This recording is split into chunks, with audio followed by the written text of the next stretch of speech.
Welcome, everyone, to the 10th episode of my new podcast, Pug Fireball and Company. My guest today is Rich Nye, a former Major League pitcher with the Chicago Cubs, St. Louis Cardinals, and Montreal Expos from 1966 to 1970. The Cubs drafted Rich in the 14th round of the 1966 Major League June Amateur Draft, the second such draft in Major League history. So right there, that's quite a feat right there. Good afternoon, Rich. Please share with us where you are from and where you went to school. I am from the Bay Area of San Francisco, Bay Area of California.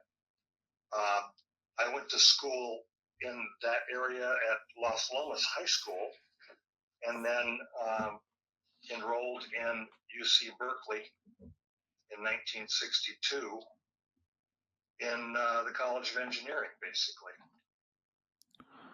When did you start playing baseball? I started playing when I was 9 years old, so that would have been 1953.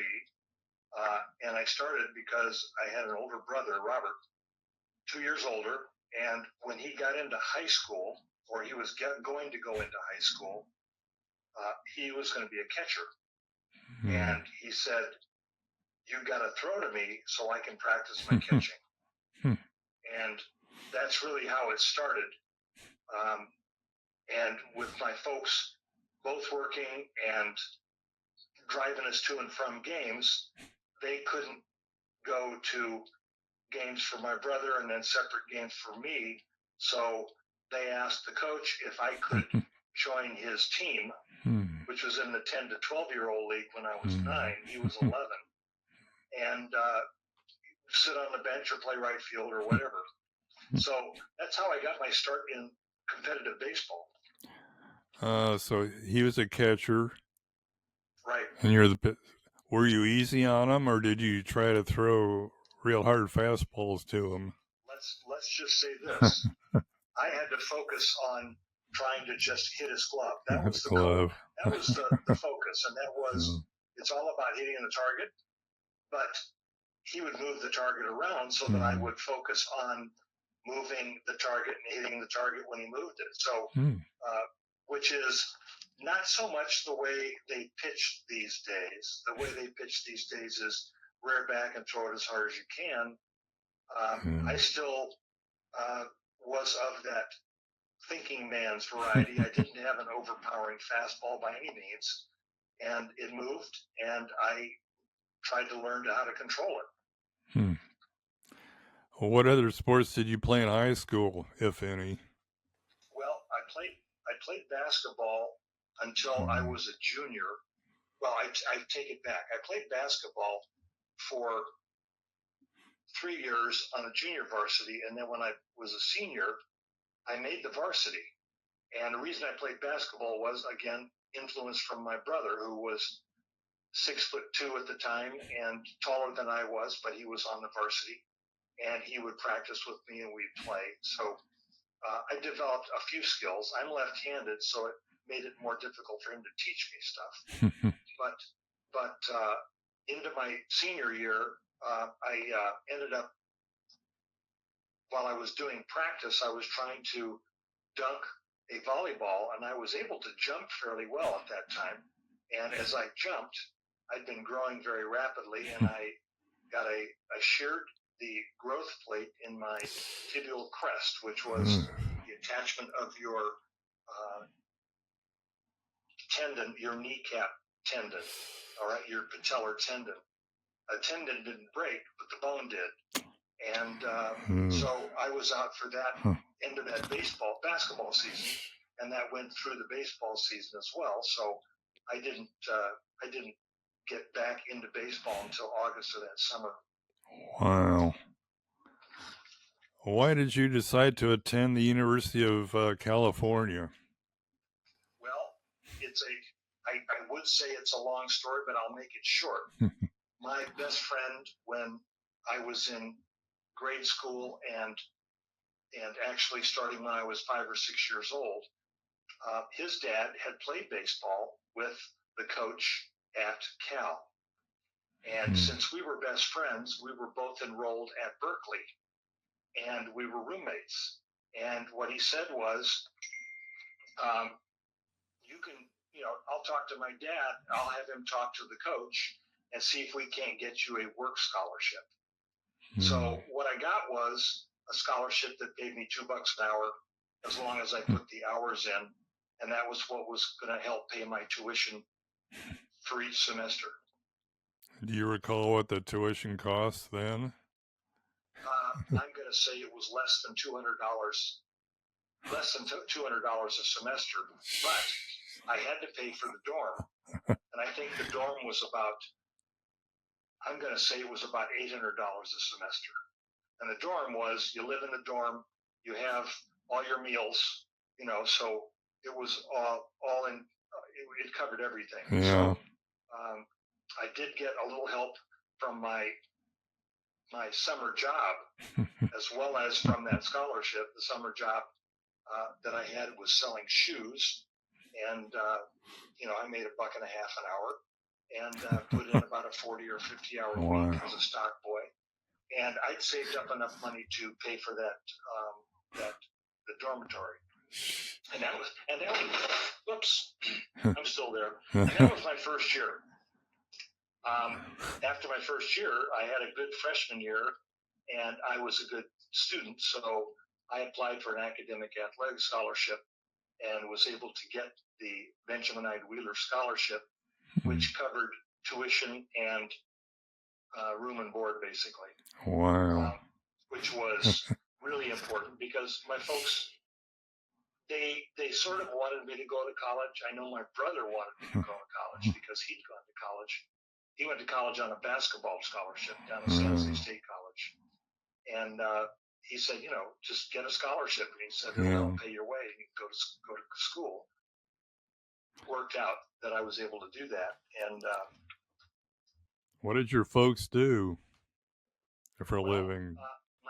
My dad had his own shoe store in Walnut Creek, California. And that was a little town of about 2,500 people at that time. And my mother helped him. They sold shoes, and that basically was the business. He worked 6 days a week. Right. My mother, when she wasn't home cooking and cleaning and taking care of the kids, she was working as well. So it was a full effort by the family just to make ends meet, essentially. Yeah, that's how it was. Did you have any other siblings? Well, I've got the older brother, and I've got a younger sister who's 10 years younger than I am. And both my siblings are accomplished individuals. My brother is a professor emeritus from Oregon State University, and he's had his PhD in history for 50 plus years. My sister is a hydrologist. She's got a PhD in hydrology and water reclamation and that kind of thing. She's been in California her entire career. She's worked 30 plus years as a hydrologist and has recently retired, but yet still working, which most of us retired people continue to do. You love what you're doing, you keep doing it. Her husband is also a hydrologist, and they met before all that education stuff. They met when Vietnam War was on. He was a pilot in the Vietnam War. Wow. When he came back after the war, they got married and continued their education. And they were instrumental in determining whether the project, and I can't remember the name of the project, but it was the storage of nuclear waste in Nevada. And his lab was doing all the testing to manage that. And she and he were working together in that lab. Boy, that's quite an accomplished family you got there. I'm pleased with it. Yes. I've read that two of your fraternity brothers at Cal were Dave Dowling and Larry Colton, who both pitched in the major leagues. Absolutely. Did you know them very well? Well, I did. I knew Dave Dowling and I knew Colton, and they were upperclassmen when I was pledging my fraternity. And interesting that you bring that up right now. I'm leaving tomorrow morning. I'm flying to the Bay Area. It turns out that it is big game weekend for Cal. It's the Cal Stanford football game. And every year, a number of my upper class fraternity brothers put together a luncheon the day before. And I'm flying out to be at that luncheon, and I got a text from Larry Colton, and I will be seeing him, probably having dinner with him tomorrow night and lunch with him the following day. We will have a good conversation for sure. Cool. And for our podcast listeners, get this. Rich graduated from Cal with a degree in civil engineering. I don't know of too many baseball players that got degrees in civil engineering. That's well, quite a... That is true. And it was just a matter of... I was drafted actually in the very first baseball draft in 1965 by Houston. And they weren't offering me anything other than a job in the minor leagues at $500 a month or something like that, and no bonus. And I said, I'd rather stay in school and work on my degree. I was very close to finishing at that time. And so I didn't sign that year. I had a good summer, played semi-pro baseball up in Eureka, California for the Humboldt Crabs. And we ended up winning the state title and going back to the NBC National Baseball Congress World Series they had in Wichita, Kansas. And we finished third in that tournament of all the teams that played. And I made a good showing. It wasn't fabulous, but I made a good showing. But again, school was important to me, getting that degree. Baseball was something I loved playing, but I didn't even fantasize about the future in baseball. That was not something that was on my radar. But when the Cubs drafted me the following year, I started to take an interest in that. They offered me a little money, and they said, we'll give you an incentive bonus along with just a cash bonus if you sign with us. And I said, well, what does that amount to? And they said, well, we're going to put you in the rookie league to start. And when you move up to A-ball, if you stay in A-ball a certain number of days, we'll give you $1,000 bonus. Then they said, if you move up to AA and you stay a certain number of days, I think it was 60 consecutive days. Make sure you understand consecutive at this point. But if you say 60 consecutive days, then we'll give you an extra $1,500. And if you go to AAA, we'll give you an extra $2,000. And if you get to the big leagues, the total package would be $7,500 bonus. So this whole thing was worth an extra $7,500 if I were to stay in those, finish 60 consecutive days in any one of those different leagues. Wow. So that was great. Yeah. As it turned out, as you know, looking at the record, I spent about 3 weeks in the rookie league. I spent 5 weeks in A-ball, and then I joined the big league club the end of that year in 1966, which worked out fabulous. I didn't get any bonuses yet because I hadn't stayed 60 consecutive days. You have to stay 60 consecutive days. Yeah. But after 30 extra days the following year, my rookie year in 67, I did stay 60 consecutive days starting that year, and I did get a bonus, which was more than what I was getting paid at the time. What was the average minimum? What was the average salary in the major leagues at that time, or at least the minimum? Do you recall what the minimum was back then? The minimum salary was $7,000. The contract I signed with the Cubs, and I do believe I've got a copy of that first contract. It was for $6,000, and they said I had to stay 30 consecutive days in order to make it the minimum. So what they expected was I was going to be invited to big league spring training, but that I would be down in the minor leagues.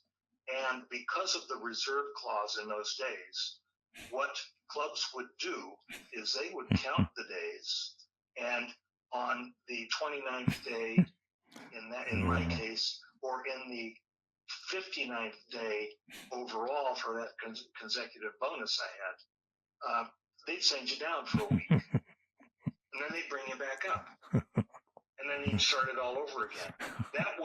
That's the way they managed it. That's the way they controlled your contract. And in fact, the way it turns out is when you sign that original contract, when I played, you are the property of that organization. End of story. Right. And if you get traded somewhere, they trade that contract. So the new team has to abide by that contract. And if they get traded again, the next team has to abide by that contract. Mm. So your rights are being traded with you as you go. It's interesting, though, just as a new point, and I will bring this up, it was brought to my attention that there's a law in California about unemployment compensation and even going back 50 years. And this pro athletes law group contacted me about that and said, you had an injury and they ended up releasing you, and they released you, but you didn't get any unemployment compensation. So we're working out a deal to get that compensation.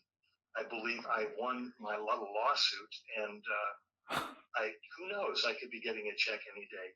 It won't be a huge check, don't get me wrong, but something to pay for the fact that I had rotator cuff injury and wasn't cared for properly after that. They just, when you have an injury, they just release you.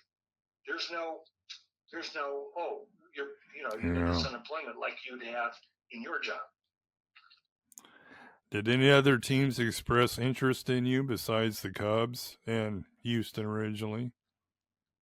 Well, not originally, no. And it's funny that this was, they didn't offer much. Any of the teams when you first signed, unless you were a top draft choice, even the number one draft choice in the nation, I'm trying to think back, was one of my teammates. This was in 1966.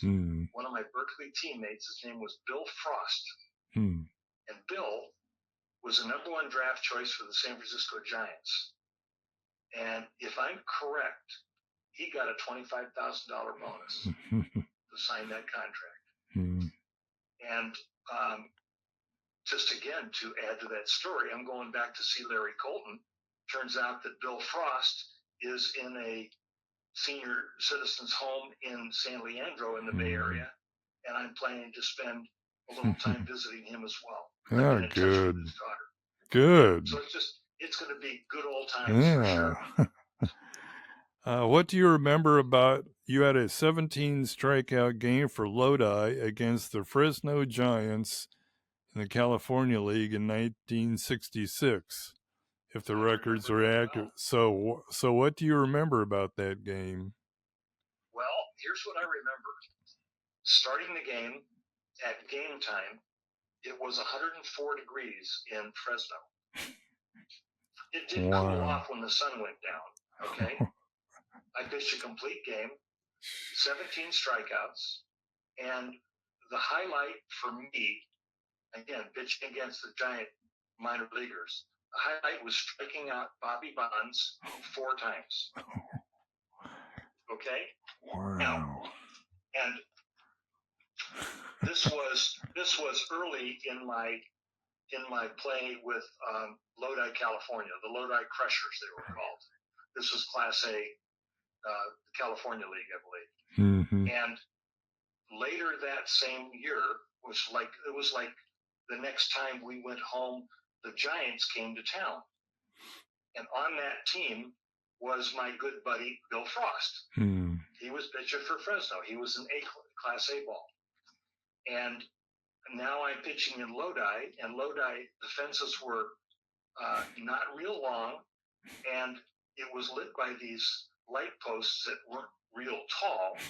And, I'm going with that confidence that I'd had before all those strikeouts. and I'm pitching against Bobby Bonds. Bobby Bonds hit one of my fastballs over the light tower. Jeez. I mean, out of sight. And, you know, you look at that and you go, well, that was easy. What an easy pitch that was.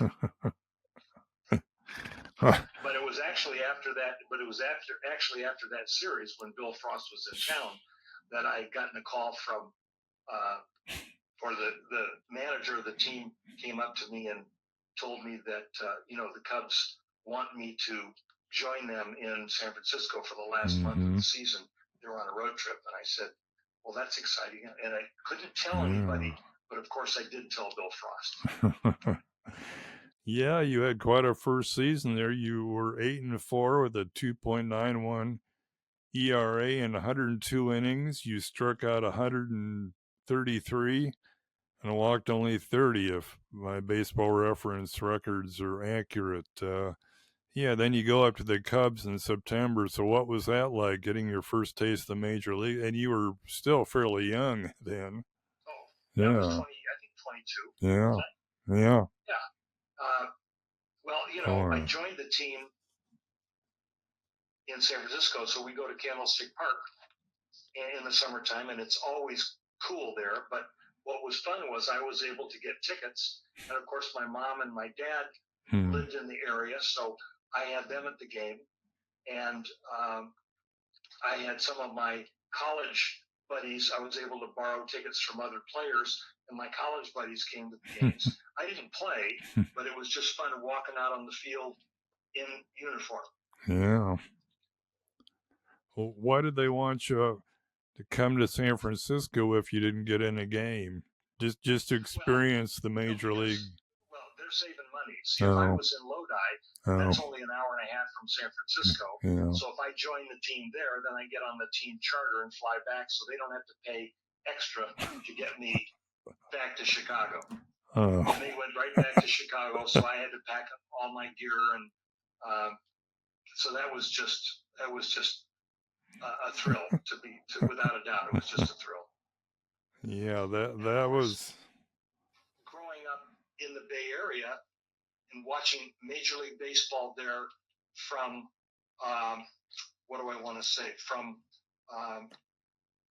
watching the Giants from 1958. My absolute favorite baseball player was Willie Mays. And so Willie was outstanding to watch. I watch him play. I watch him run. I knew that he could do absolutely anything. There was absolutely no problem with him running and catching the ball over his head, diving to catch one, stealing second, getting to third. I mean, he was without a doubt the very best ball player that I ever saw play the game. Many people would agree. Yeah, the best all around. Yeah. Now, I may have this wrong, but describe your first start in the major leagues. I think it was the second game of a doubleheader against the Cardinals at Wrigley Field. Yep. The Cubs lost, but you still got in your first game. What was that like? And Bob Gibson, by the way, won his 20th game of the season in the first game. Well, I was pitching against left-handed pitcher Al Jackson. Oh, yeah. And the first batter I faced, I believe, was Lou Brock. That's what I'm recalling. And I ended up, I remember highlights for me, a couple of highlights for me. One, I ended up pitching into the eighth inning. I had a shutout going into the eighth inning. I got a couple men on base. Mike Shannon came up. I threw him what I thought was a really good pitch on the outside part of the plate, and he lofted the ball up over the fence in left field for a 3-run homer. So I think that was the end of I think they brought in a relief pitcher then. I don't remember what happened right after that. But sort of a highlight for me, at that time for St. Louis, Orlando Cepeda was playing first base. And my first time up against a left-handed pitcher, I hit a ground ball to short. And it was a high hopper, and I had pretty good wheels. So I running down to first base, and it was a rap like this, boom, boom, at first base with my foot hitting the bag just after the ball was caught. Okay? And Orlando Cepeda looked over his shoulder like, that was a pitcher. What's he running like that for? That's crazy. Next time up, I got a base hit to center field. And now I'm standing on first base, and here's Cepeda standing next to me. I'm 6'4", and I'm standing on the base, so that makes me even taller. And he's standing there guarding the plate, and he was about 6 feet or 6'1". And I said something like, Mr. Cepeda, I said, I've been a really big fan of yours since you were playing at San Francisco. And he looked at me like, I don't speak English kind of thing, right? Well, in old timers games after that, we became very friendly, and we talked. And he is a sweetheart. What do you remember about your first complete game, a 4-1 win over Bo Belinsky and the Astros in Houston, April 30th, 1967? Well, here's what I remember. I gave up 4 hits. I don't remember if there were any extra base hits, but I know I gave up 4 hits. I got no strikeouts, I think. And I had an inordinate number of fly ball outs. So they were fly balls hit to the outfield. But that was such a big ballpark, and I hadn't played in a big ballpark like that before. It's like, if I was in the minor leagues, they'd have been home runs, I'm sure. But ballpark, it was pretty exciting just to see that happen. Well, that was a pitcher's ballpark, wasn't it? This was the Astrodome, right? Yes. Yeah. Definitely a pitcher's ballpark. The only thing they did have the AstroTurf, and what that tended to do, it tended to have the ball skip on the infield and bounce high in the outfield. It's just the way it was. To pitch a complete game, I mean, that's what every starting pitcher shoots to do. I mean, unfortunately, and I say unfortunate, when I'm thinking about today's game, they're hoping to throw 5 innings, maybe 6 innings, and 100 pitches. And yeah, I would like to throw 100 pitches and be able to finish a game shortly thereafter. But for me, if the coach gave me the ball to start a game, I'm not looking down at the bullpen. I want to finish the game. It's my game. That's how I thought about it. And that's how every starting pitcher, when I played the game, that's how they felt about it. I can still pitch. Manager comes out to say, well, how you feeling, kid? And you'd say, I feel great. And if the catcher didn't say anything, they'd leave you in. If the catcher said, well, he's not throwing as well as he did in the first inning, would that be surprising? No. No, it wouldn't be surprising. No. And every once in a while, I had that response from Randy Hundley. Leo would come out and say, how's he throwing? He's just not throwing as well as he used to. That first couple innings. And he says, okay, let's bring in that relief pitcher. Oh, well. That was the nature of the game, though. Starting pitchers finished, and there wasn't as much pressure put on the bullpen to be finishers. Yeah, that's the biggest change for the worse in baseball. But that's a whole other subject. So you mentioned Leo DeRocher? So how did you get along with Mr. DeRocher? Well, the relationship with DeRocher and young guys was interesting. He rarely talked to the young guys. I was just one of those hotshot college kids that came out and started to play professional ball. So we had Kenny Holtzman, we had me, we had Kenny Rudolph was a college kid. We had a few other that the names just, I'm losing them, but they're there, that he hardly talked to.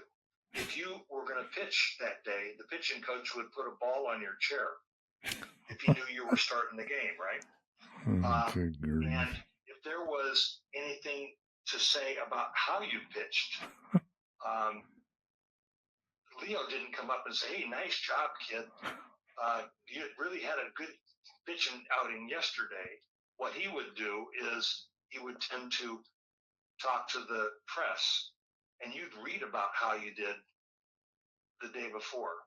You'd read about it in the newspaper. And that's how I learned mostly. I learned what Leo thought about my pitching the day before. Yeah, that's so we didn't have conversations. He didn't talk to you about the game. He did have, there were times when he's in the clubhouse and he will talk to a pitcher anticipating the game, today's game from yesterday's game. He'd talk about the pitcher that pitched the day before and say, you had good success with so-and-so. How did you pitch? And he talked to the pitcher, right? Mm-hmm. Well, he never had those conversations with me. He'd have the conversations with the more experienced pitchers. We had Kurt Simmons on the team. Yeah. And as an example, Kurt had really good success a game against Pittsburgh. And Clemente went 0 for 4. He had 4 ground balls to the infield. So Leo's in his meeting the next day, and he say, "Hey, oh my goodness sakes, Kurt." He says, "Hey, Kurt." He says, "How'd you pitch Clemente?" He says, "You got him out 4 times with nothing." He says, "Skip, I threw him a fastball. Pardon me. I threw him a medium speed fastball right down the middle, like a changeup, right?" Yeah. So I put that information in the back of my head. So there was a time when I was with Montreal and I was getting my first start after being called back up from their minor league scene. And my first start was going to be in Forbes Field against the Pirates. Mm. And during the game, it popped into my head, well, Clemente's in the lineup. Okay, how did Kurt get him out? I'm looking to get that ground ball. I used to get a lot of ground balls. And he said, get a couple of strikes on him and you throw him a nothing pitch down the middle. He's looking for a fastball and you throw him a batting practice pitch. And he's out in front of it. He pops it up or hits a ground ball, right? So first 2 times up, somehow, I don't remember how I did, but I got 2 strikes on him, got the count, like a full count, or, he fouled off a couple of pitches, but I had 2 strikes on him. And I threw him that changeup absolutely right down the middle. And 2 times in a row, I struck him out. So now I'm still in the ball game, and he comes around for the 3rd at bat, right? And I'm thinking to myself, how am I going to get 2 strikes on him? So I'm thinking, well, I got to pitch him. You can't really pitch him inside because he stands so far off the plate. It's not even going to be close to a pitch that he'd swing at, right? So I throw him a couple of pitches on the outside. I wanted to try and get him out with that same changeup. I threw a pitch that was at least 6 inches and shoulder high inside, right? Mm. He hit that ball off the top of the right field wall at Forbes Field. He ended up with just a triple, but I to this day don't know how he hit that pitch. But he was a fabulous player, and I know that people will say he was the best all around. But for me, Mays still, as a base runner and a player, I still saw Willie Mays do things that I didn't see anybody else do. Mm.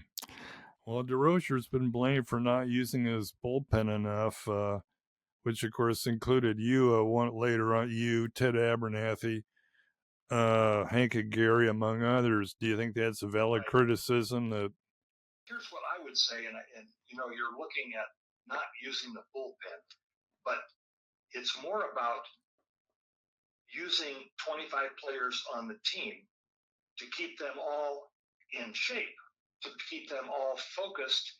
Because if I sit in the bullpen for 2 weeks, I might be strong. But I don't have that sharpness that I need to have facing batters. Right. So this would be my criticism. My criticism was, he'd get situations, he'd go out to the mound and he'd call Joe, get up, Reagan, get up, Reagan, get up, Reagan. And he'd have two of us warming up in the bullpen, and he'd get Reagan up. So it was like he only went one way. He had this lock on, and he tended to manage primarily with his gut feeling.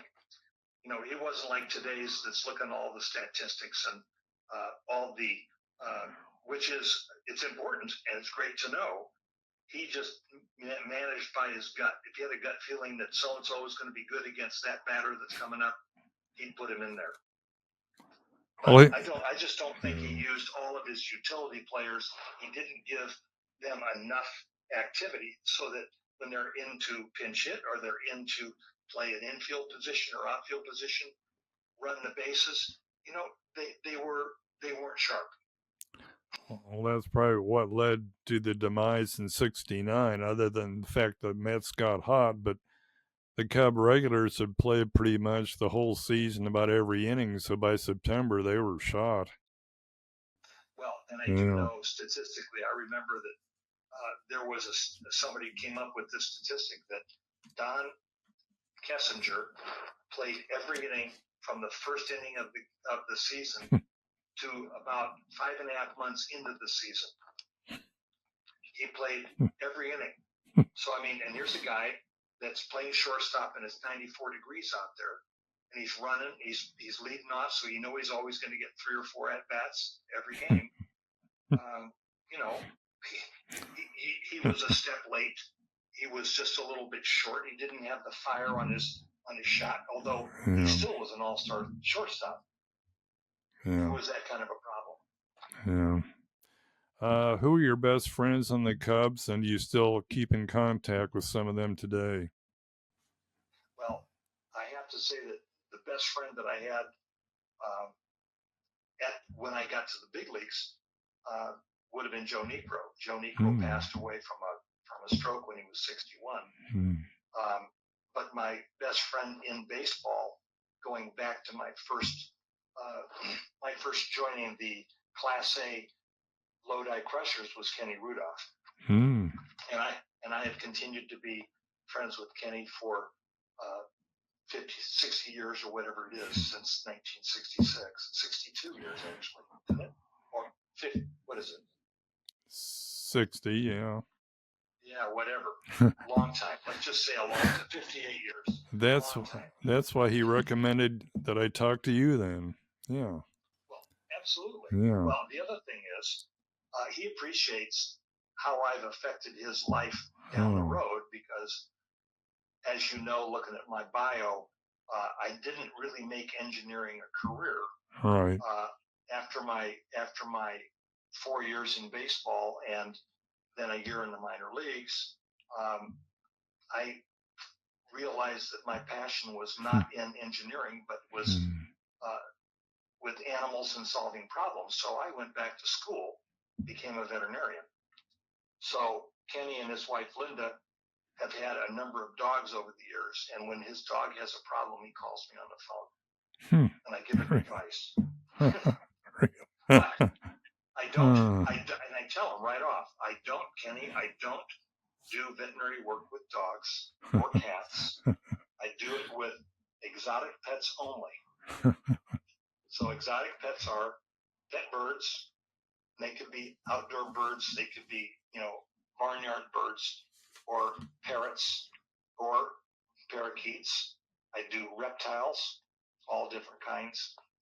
And I do small mammals like ferrets and rabbits and guinea pigs and rats and mice, stuff like that. Wow. And that's what the practice has been I've been practicing for 48 years. If we could go back a little bit, you had a great 67 wins over Don Drysdale. I went over the Reds 6-3 on July 1st, and you'd even doubled, I guess, and scored the go-ahead run in that game. And the Cubs at that point had won 13 out of 18, and were only a half game behind the Cardinals. So what was the mood of the team at that point? Well, the fact, here we are, very, very close to the Cardinals, but so close to being in first place and haven't been in first place for 22 years. Yeah. And so it wasn't like, you know what, when I played, everybody played, yeah, we want to get in the World Series, but you know what? We want a ring. That's sort of what we were thinking about playing for. And we started playing so well that the management was excited. The fans in Chicago went crazy. They were very excited, and they started filling up the stands. And of course, management, up above management, not on the field management was all of a sudden really excited about the fact that here's a team that is starting to bring people in the gates, and that hasn't happened for so many years.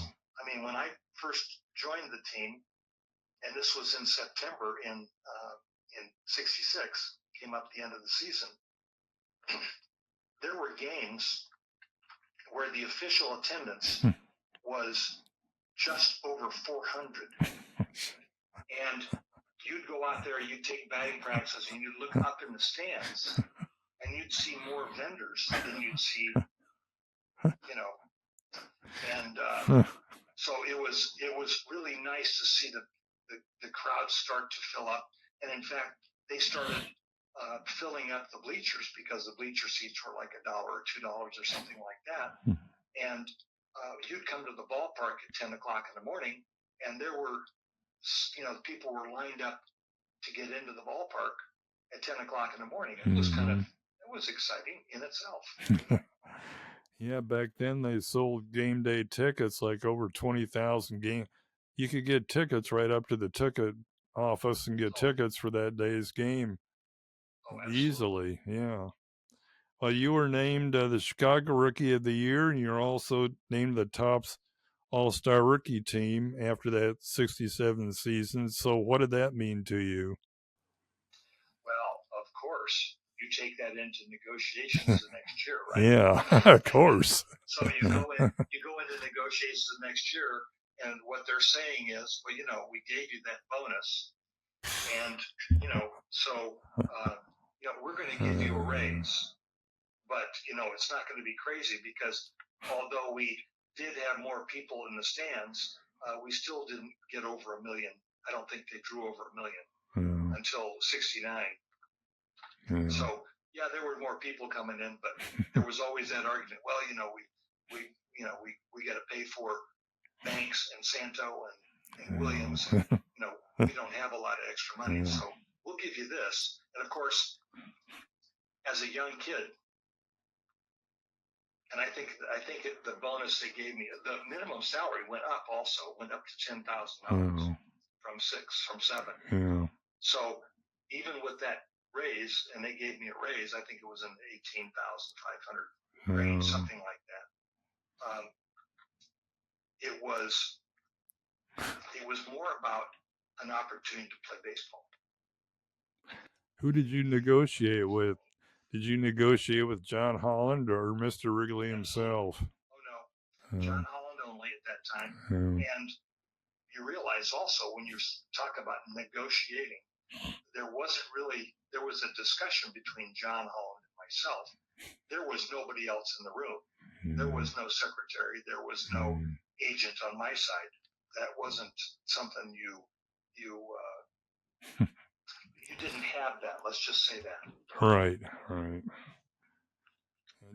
Did you ever meet Phil Wrigley, and what was he like? I believe I met Phil Wrigley, and he just was a quiet man. He wasn't jumping up and down. He was a little bit hunched, and I think where I met him was going to be at a Cubs, the end of the season banquet or something like that. I don't remember. Actually, I don't remember that event of actually shaking hands with him, but I'm sure I did. Did you ever see him at the ballpark? Because I've read that he never came to the ballpark. Oh no, he did. Oh, did he? Underneath the stands, in on the left field side, and it was where they've got all kinds of boxes, fancy reserved seat boxes up in that area. I mean, I'm trying to think of what those are called, but they hold about 20 or 30 people, each one of them, and sponsors buy those. Well, his was a little box sitting up in the rafters up there, and you could every once in a while he'd come out there and watch the game, and you'd be warming up or something and have a look up there. You're looking at the people in the stands, and you'd look up there and you'd see him, and then you'd make a comment to somebody, "Hey, PK's up there watching the game." Who is the easiest catcher to work with? And you work with a few. Well, for me, I had the most fun as a pitcher with Ken Rudolph. And it all started when we were in the California League, and he was a catcher on the Lodi Crushers. And the first thing he said was, "Well, what pitches do you throw?" And I said, "I throw a fastball, curveball, changeup, and knuckleball." He said, "Oh, a knuckleball, let me see that." So I threw a few, and of course, it's experimenting. As a kid, you're going to try and throw everything. Didn't know what a slider was, and didn't have any clue how to throw it. But I did have an over-the-top curveball and a fastball and a straight change. And so he started giving me confidence to throw any pitch at any count, any time in the game to anybody. So, you get a Bobby Bonds, for example, batting, and he's calling a 3-2 curveball. Well, he says, "I know you can throw a strike for a 3-2 curveball," and he's looking for a fastball, so throw it. And you'd throw it, and he'd wave with his glove to put it down, and he always gave me that perfect target. He knew he put it right where he wanted that ball to end up. And, if you practice, you get to do that frequently. And I had a pitching coach, Freddie Martin, in the minor leagues, roving pitching coach for the Cubs. And he watched me warming up on the sidelines one time, and he saw the stuff that I had. He says, "Tell you what, don't be throwing that. Just forget that knuckleball. You don't need it." He said, "Throw your fastball, curveball, changeup." He said, "I know you're going up to the big leagues. So when you get there, remember that those guys can make all the plays. So make the batter put the ball in play. Make sure you're throwing strikes. Don't walk them. Make them work to get on. Okay?" And he said, "With the stuff you've got," he said, "you'll have no trouble pitching in the big leagues." So I'm pitching in a game in the minor leagues, and there's a routine fly ball to center field, and it drops for a double. That kind of thing was happening. And I'm thinking, okay, maybe it'll be different. And then you get up to the big leagues, and you got that infield that we had, which was an all-star infield. Yeah. And Santos making plays that just blow your mind, and Kessinger's throwing guys out and making double plays. And it's like, that's the way it's supposed to be. But Kenny gave me an awful lot of confidence to throw pitches at any time. And that really helped me when I did get to the big leagues. You don't call pitches off. You let the catcher decide. I don't know any batters. Let the catcher make the calls. And Hundley was very imaginative back there as well. But whenever there was a question, he would tend to always go to a fastball on the outside corner or whatever. So I'm just throwing that out. But, I don't know starting out that he had that much confidence that I could throw any pitch at any time. Who was the toughest hitter you faced and why? Well, when I look back at the batting records against me, the one that had a 700 batting average against me was Julian Javier. You say Julian Javier for the Cardinals. Yeah, second baseman. Well, Julian Javier hit lefties like he owned them, and I watched him when I played on St. Louis team, and I watched him hit lefties. And when you're pitching against right-handed batters, you have this tendency to, when you have a sinking fastball, you have a tendency to always pitch away and not come in. You don't challenge them inside. Well, in those days, you could throw brushback pitches and not get fined $500 or $1,000. Yeah. You could knock a guy on his behind, right? Right. And so, but I never did against Julian Javier. and he was 7 for 10 off me. So statistically, he was the toughest hitter, right? Yep. But facing someone like Hank Aaron or Willie Mays or Clemente, you just know that ball could get over the fence so easily if you don't make a good pitch. So your focus had to be on that. How did you pitch to Hank Aaron? Very carefully, and because of him, I'm in the Hall of Fame. I'm on his home run list. I'm number 516, I think. Okay. 521 in his home run calendar. Yeah. But I did get him out on occasion, and I did walk him because I'd rather put him on first base than have him hit a home run, as it turns out. Makes sense. What was your reaction to being traded to the Cardinals in December of '69, and then you were purchased by the Expos in 1970, May of '70? Well, it was interesting because after the '69 season,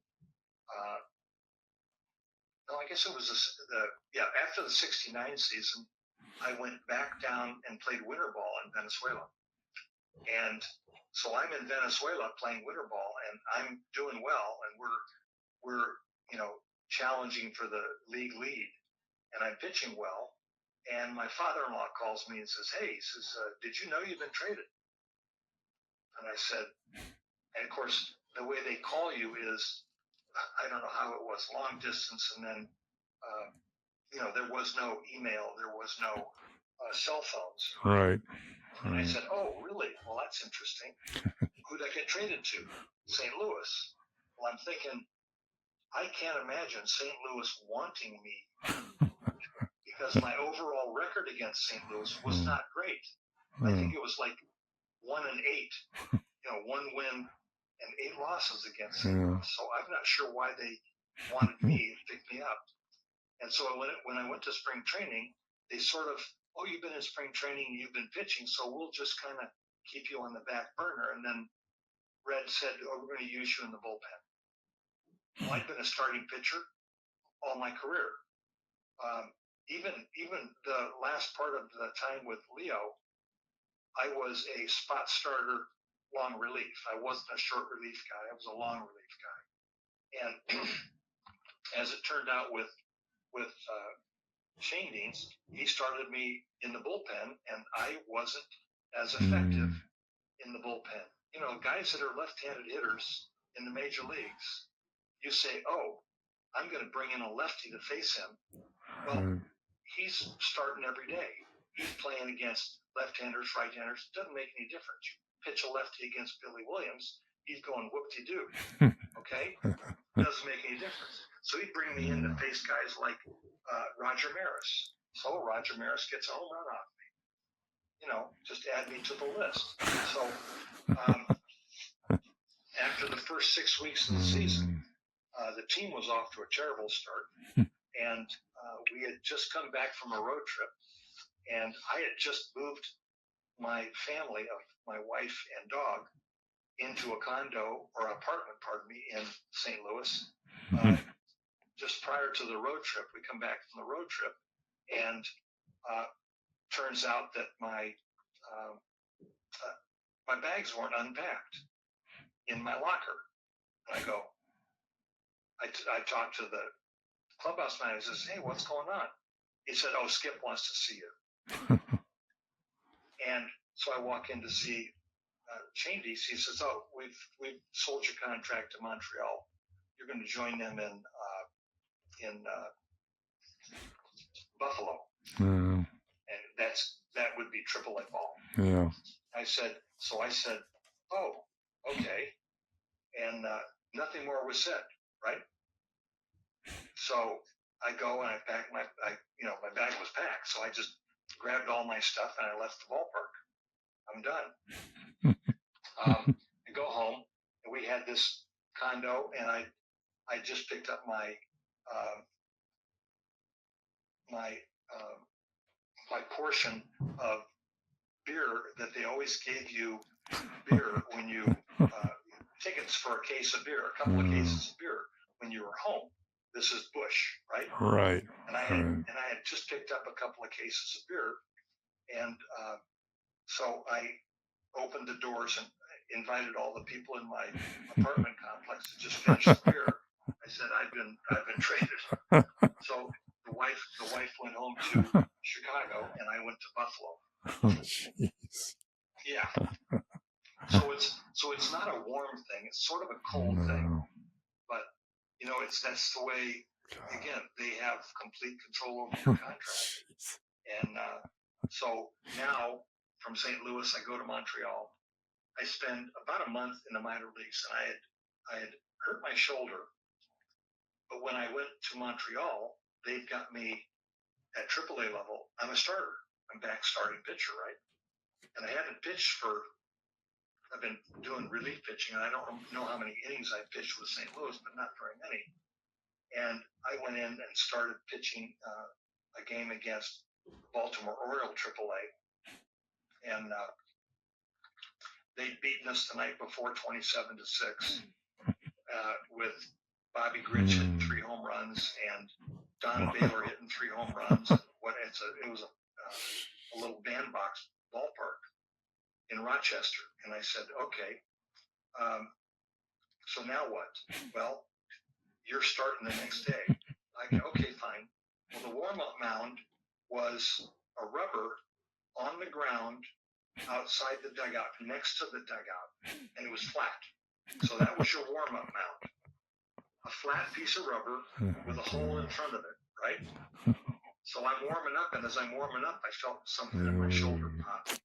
So I go, oh well, yeah, I'll just throw it out, because that's what you do. You throw it out. And I ended up pitching 6 innings, gave up 1 infield base hit, which was a ground ball over my head. Don Baylor hit it. I think I had 9 strikeouts in that effort. But after 6 innings, the manager pulls me out and says, yeah, you're just, getting back into it. Who knows how many pitches I threw. And to treat it, they give you pain medicine. And that's how it was. I had spent a month in the minor leagues then with this sore shoulder. I still had 4 or 5 starts. I'd go 4 or 5 innings, and my arm's killing me. And finally, the trainer said, yeah, let's have him see a doctor, and got a shot of cortisone in my shoulder. Waited 4 or 5 days for it to have an effect. Then I went out and pitched a 10-inning 2-1 game, I think, against Richmond. I just remember that. And the night after that, I get a phone call, and it says, oh, we're calling you back up. Well, I go, that's cool. I'm going up to Montreal, and you're going to stay in the hotel up there. And I said, well, what do I do with my wife? Well, I said, am I going to stay? What's the story? Yeah. Well, as it turns out, I was supposed to go up to replace the someone who's on a 2-week military leave. You take 2 weeks off to go into the reserves, and I was just coming up to fill his spot for that time. Yeah. But I got a couple of starts, and I had a couple of good starts, and I ended up staying up the rest of the year with the team. But the shoulder was never fixed. It just, I dealt with it. So this might lead, well, this probably will be answered. The next question I had was, why did you decide to retire from Major League Baseball at age 27? It must have been because of the injuries, huh? Well, it was, and so as it turned out, kind of an interesting story. I go to spring training with Montreal in I think it was 71. And I ended up going to the minor leagues, and they sent me up to Winnipeg. And knowing that I had this shoulder that wasn't quite right, so I go to Winnipeg, and it's probably 32 degrees at game time, that kind of thing. You're playing in a football stadium, and this is June in Winnipeg. It's colder than the son of a gun. And I was not effective pitching. But the manager, Clyde McCullough, saw me taking batting practice when everybody had batting practice, and I was really hitting the ball well, right? Left-handed hitter. So he started putting me in as a pinch hitter. And I ended up getting 6 hits as a pinch hitter, six for 8 or something as a pinch hitter, a couple of game winners, a couple of home runs, and he comes to me after that effort, which was like a 2-week stint. I haven't pitched now. And he said, I want you to start in left field. And I said, Clyde, I know I can play left field, and I know I can probably hit at AAA. But I said, I'm not going to get back to the big leagues as an outfielder, or as a hitter. So he said, oh, okay, you don't want to start? And I said, no. I said, you can keep pinch hitting me, that's fine. But I said, if I don't pitch, I'm not going to get back to the big leagues. So I sat on the bench that night. A week later, he comes to me and he calls me into his office. He hands me a pink slip and said, "Yeah, you were sold to Pittsburgh or something like that." So I went down again, Pittsburgh and Cleveland, and there were a couple of other little spots where people were taking a shot with me, but not really giving me a chance, and because I had this sore shoulder. Nothing getting taken care of. I finished that season with Cleveland, and they just released me at the end of the year. So I was released. So I started making calls around, and I called Charlie Finley, and I called the fellow who was, that was head of the White Sox. I can't remember his name right now. Roland Heeman. Yeah, maybe. Yeah, and they were gonna give me a minor league contract with it, but invite me to big league spring training. And I said, well, I've got a new baby and I've got a wife, so I said I need to bring them down. And they said, no, all the ball players stay in a dorm. They don't bring their wives or kids down. I said, well, I'm not going to do that because I had a newborn. So ended up, Charlie Finley said, yeah, well, come on down to spring training, we'll give you a chance. So I went down AAA spring training with Charlie Finley in the Oakland Athletics. And at that time, they had Vida Blue on the big league team, and they had a Jack, I don't think it was Jack Hamilton, but it was a Hamilton. I can't think of his first name. That was also a left-handed pitcher on their major league roster. So I go into AAA, and, this was several weeks into spring training, and I was throwing okay down there, but nothing great. But several weeks into spring training, they had the major league strike in 1972. So when they had the strike, it was like, okay, if you're on the fringe, we're going to let you go. I was on the fringe.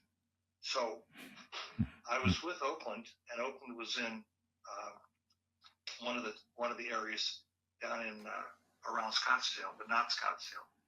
And so I said, well, I'm just going to go over to the Cubs AAA and see if Whitey Lockman might give me a shot. And he said, sure, come on over. I'll get you get a chance to pitch. I pitched a couple of times for Whitey Lockman, and I actually pitched pretty well, and he didn't think well enough, as it turned out. So what he said was, we're not going to hire anybody right now because of that strike. But thanks. So I pack my bag. I get back to my little apartment that I was in, renting for the spring, and I said, I'm just going to call and see how much time I've got in the pension plan. So I called the major league office, and I said, how much time have I got in the pension plan? And they said, well, you've got 4 years and 3 days. And I said, 4 years and 3 days. Repeat that. Yeah, that's what you got. I said, thank you. Hung up. I turned to my wife, my first wife at that time, and I said, pack the bags. We're done. I'm out of here. And at that time, I had explored. I'd been taking some classes. I'd explored going to veterinary medicine, and was on there. I had applied for admission to the school, and a week after I got home, I got a notice that I'd been accepted, and the rest is history. Yeah. At the University of Illinois. Right. In Champaign or Chicago? Champaign. Okay. Well, you've had several honors. You're a very noted veterinarian in avian circles. You were president, or maybe still are, of the Association of Avian Veterinarians. You had a practice with as many as 5 full-time vets by the time you and your second wife, Susan, sold the practice in 2004. And what have you done since then? Well, we started that practice with all exotics because my wife had this idea that doing exotic animals and taking care of them was something that would fill a need in the veterinary profession. And since I was doing exotic birds anyway, I said, well, I could look at that. And we had one other partner that joined us, Dr. Scott McDonald. And so we went ahead with her idea. We formed this practice, and it turned out to be quite a success. I was president of the Avian Association of Veterinarians, and I was a board member for many years. And that was when it first started in 1980. I was the board member. I think 89 was my presidency, and just very involved in that. I networked all around the country, and in fact, as it turns out, around the world with exotic veterinary medicine. And so once I sold a practice, one of my former employees had gone to work with some other, tried to work with some other hospitals, and it wasn't working for him, so he decided to build his own practice. So he did. He got the money, got the practice going, and then called me and said, hey, could you work part-time for me? And I was finishing up my contract obligation with the original practice, and I said, yeah, I can, because he was closer to me, and we seemed to work well together. So 18 years later, and that is, I hired on with him working part-time, and 18 years later, which was about 2 months ago, I said, I'm kind of done with seeing clients, and I'll help you with surgeries because I still have good hand-eye coordination, but I'm done doing client visits. And at 80, I think it's a reasonable thing to quit.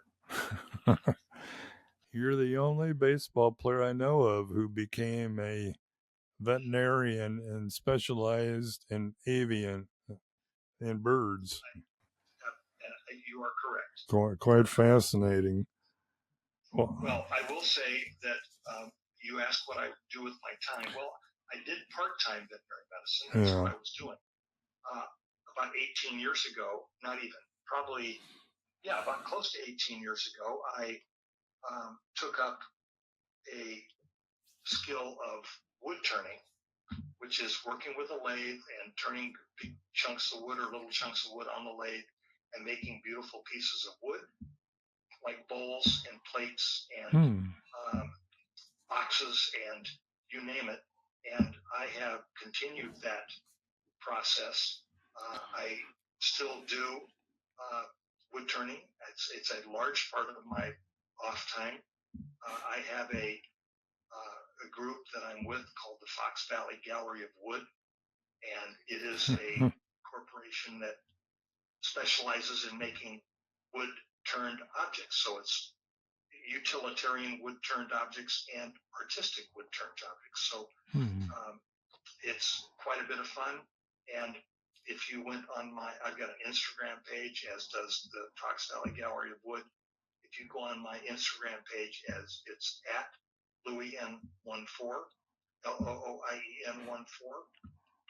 you can look at a lot of the things that I have made over the years and call me if you want me to make something, that kind of thing.